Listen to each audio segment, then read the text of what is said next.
de situation en Ukraine au 24 juin 2022. Alors tout d'abord, avant de commencer, hier j'ai fait une erreur en parlant de Kaliningrad.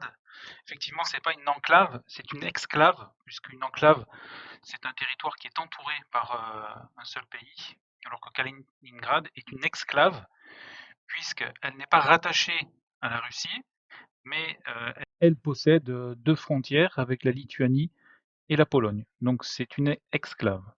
Donc merci d'avoir relevé cette erreur. Comme ça, on peut le corriger.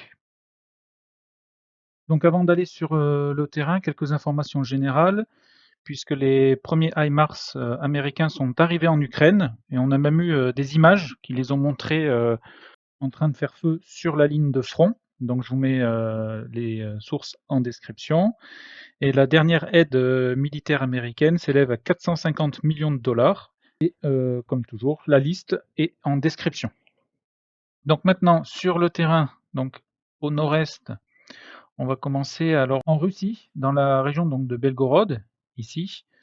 Un avion, un IL-76 russe, s'est écrasé suite à un incendie à bord. Donc, selon les premiers éléments, ce serait un incident technique d'un moteur qui a pris feu. Et donc, l'avion s'est écrasé. Les images sont assez impressionnantes. Je vous les mets en description. Ensuite, sur la ligne de front donc, du secteur de Kharkov, Tsupivka est repassé sous contrôle donc, des Russes, ici. Les combats donc, continuent sur la ligne de front, mais pas d'évolution. Les positions ukrainiennes sont intensivement bombardées par l'artillerie russe. La ville de Kharkov a été bombardée. Et pas d'informations plus précises sur le secteur de Stary Saltiv, ici, si ce n'est que des petits éléments, des groupes de reconnaissance sont actifs donc de l'autre côté du Donetsk, ici dans ce secteur, donc des groupes de reconnaissance ukrainiens. On se porte ensuite sur le secteur donc, de Liman et Izium. Alors au nord-est d'Izium, les Russes ont franchi le Donetsk, ici, dans ce secteur, à Levkivka, ici, et ils ont atteint le village de Nortivka, ici. Donc voilà. À l'ouest de Izium, dans la forêt, pas de nouvelles depuis ces dernières 24 heures. Sur la ligne de front également, pas d'évolution, si ce n'est toujours donc, ces bombardements et ces combats très localisés dans les villages comme Dibrovne ou Kourulka. Et pas d'évolution donc ces dernières 24 heures dans ce secteur. Le village de Rayorodok, ici, donc, qui est contrôlé par les Ukrainiens, a été bombardé par l'artillerie russe. Et dans le secteur donc, de Slaviansk-Barvinkove, qui est ici, donc ici, dans ce secteur-là, on note une activité de l'aviation ukrainienne avec notamment des Sukhoi 25 et des MiG-29, ici, dans ce secteur. Donc je vais dézoomer pour vous montrer où est-ce qu'on se trouve. Donc on est bien dans le Donbass, ici, avec Luhansk au nord et Donetsk au sud.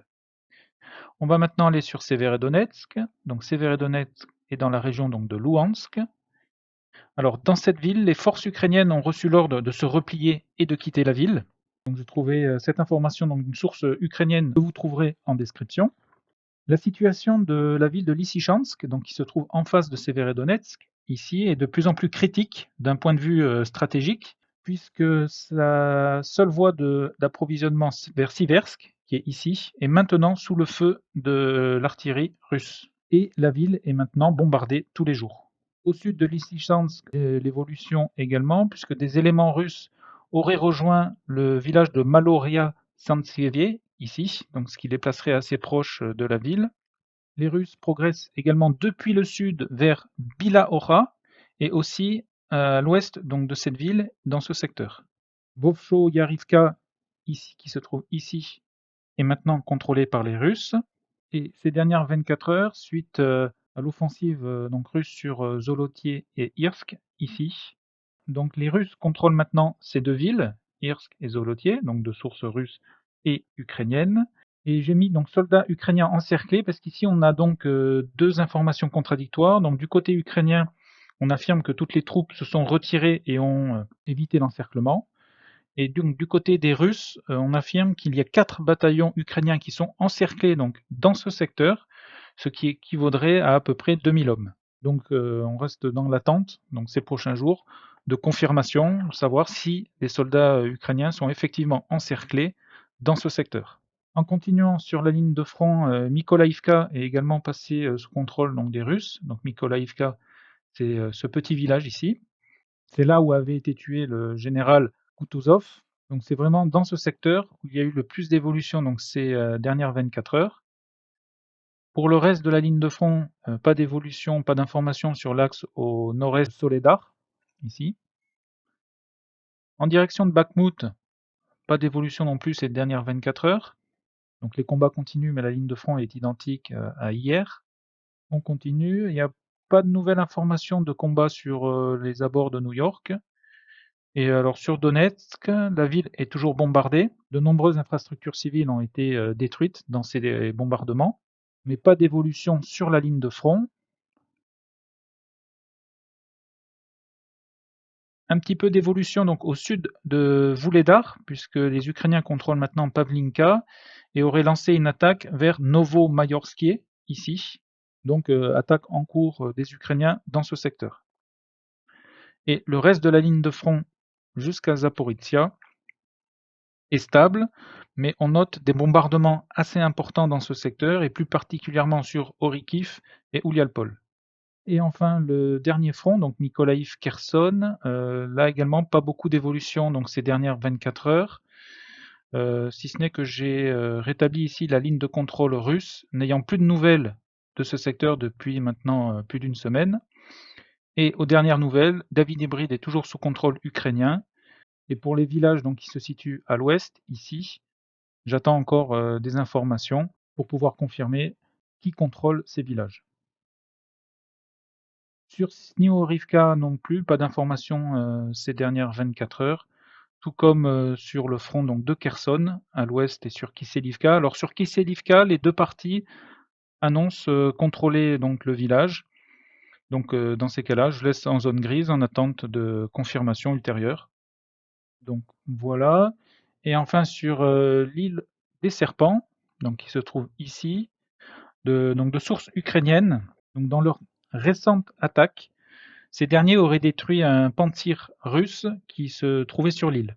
Et des missiles de croisière russes auraient détruit donc des M777 sur la côte qui se trouvaient dans ce secteur. Donc les M777, ce sont des obusiers de fabrication américaine. Donc, en résumé, pour cette journée du 24 juin 2022, donc les fronts de Kharkov et de Izium sont stables. L'armée ukrainienne aurait reçu l'ordre d'évacuer Severodonetsk. Les Russes ont progressé rapidement sur Zolotier et au sud de Lysychansk. Les Ukrainiens ont lancé une attaque au sud de Vuhledar. Et enfin, le secteur de Kherson. Donc, avant de vous souhaiter un bon week-end, on est donc vendredi après-midi. Donc je vous propose un comparatif avec la ligne de front depuis vendredi dernier, donc qui sera matérialisé en rose avec une épaisseur importante pour vous donner la comparaison avec la ligne de front actuelle. Voilà, mais bien écoutez, toutes les sources de la vidéo sont bien entendu en description. Je vous souhaite un excellent week-end et à bientôt.